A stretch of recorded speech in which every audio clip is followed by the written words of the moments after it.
John Stuart Mill himself could not produce an evidence that his contemporaries and his colleagues were satisfied with. According to this British mite, John Stuart Mill couldn't convince his own colleagues and contemporaries, not convince, satisfy. Okay, I need to drop the ridiculous accent. But the question is, what John Stuart Mill is he talking about? Because the one that I know of, his works are seminal in the Western canon. The Marketplace of Ideas, his work on liberty, just generally his economic ideas, they are widely accepted and followed in the West. So what contemporaries and colleagues was he not able to satisfy? And even if so, which ideology in the world is able to satisfy every single person? He would be liberating himself if he had just said, I am just following the white man. Just be honest and say that's because of Hollywood. I have been impacted by Netflix and Hollywood. I am impressed by the white man. Sure, mate. And who are you impressed by? The Arab man, right? And that's just fine. Your elders were impressed by either the swords or the horses, or Islam appealed to their hearts and minds. That's just fine. But your nativist argument is falling flat because your ideas also don't come from your soil. We all take ideas from someone and give some of ours to others. That's how cultures work. Because let's be honest, feminism wasn't started in Lahore. Okay, let's not pretend that Islam was started in Lahore or Karachi either. Islam comes from what the West calls the Middle East, but because it is east from Europe and the Americas. For those in Lahore and Karachi, the Middle East is actually West, and all the major religions that have always dominated the West started from this area.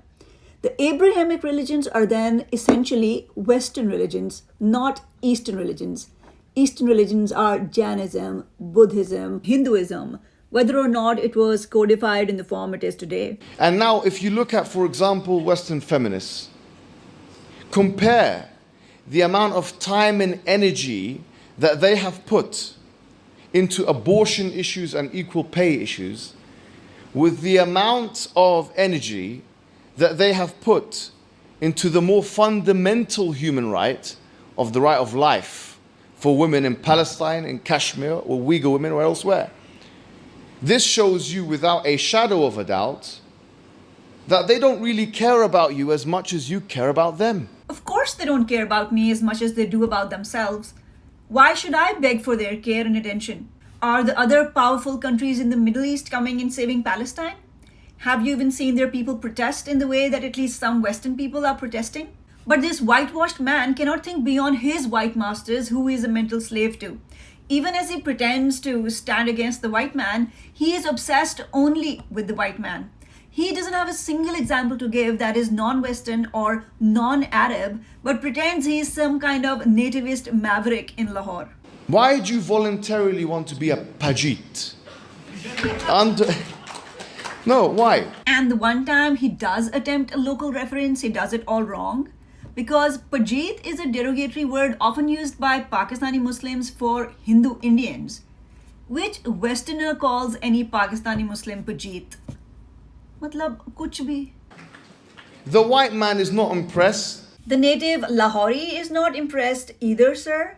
Maybe you can convince some kids with your British accent and your fluency, but some of us who have studied at government institutions in Lahore know that making convincing nativist arguments requires you to at least know one language the natives speak in.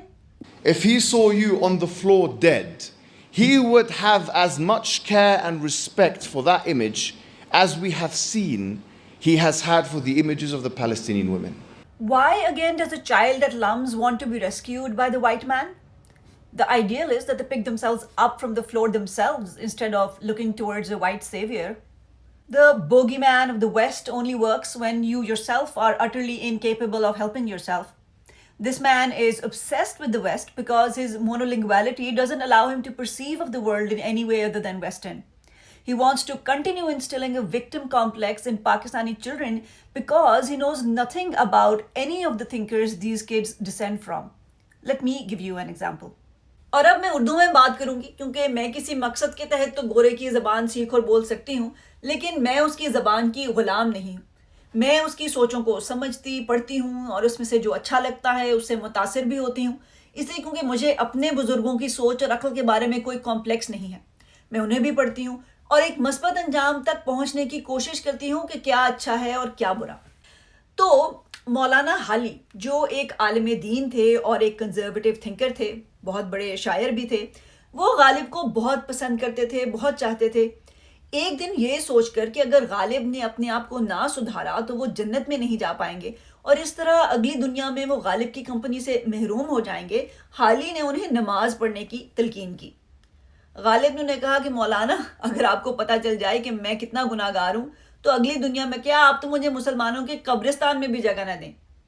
بہرحال اس کے باوجود حالی کے دل میں غالب کی قدر و منزلت کم نہیں ہوئی اور وہ ان کو اپنی ساری زندگی بہترین الفاظ میں ہی یاد کرتے رہے۔ ہمارا ٹریڈیشن غالب جیسے ریبل، شاید مرتد، اور حالی جیسے پڑھے لکھے اور روشن خیال مولاناؤں کا ٹریڈیشن ہے۔ اس میں ہر قسم کی سوچ موجود ہے۔ ہمیں کوئی بھی اچھا سبق ان گورے مولویوں سے سیکھنے کی ضرورت نہیں۔ خدا حافظ۔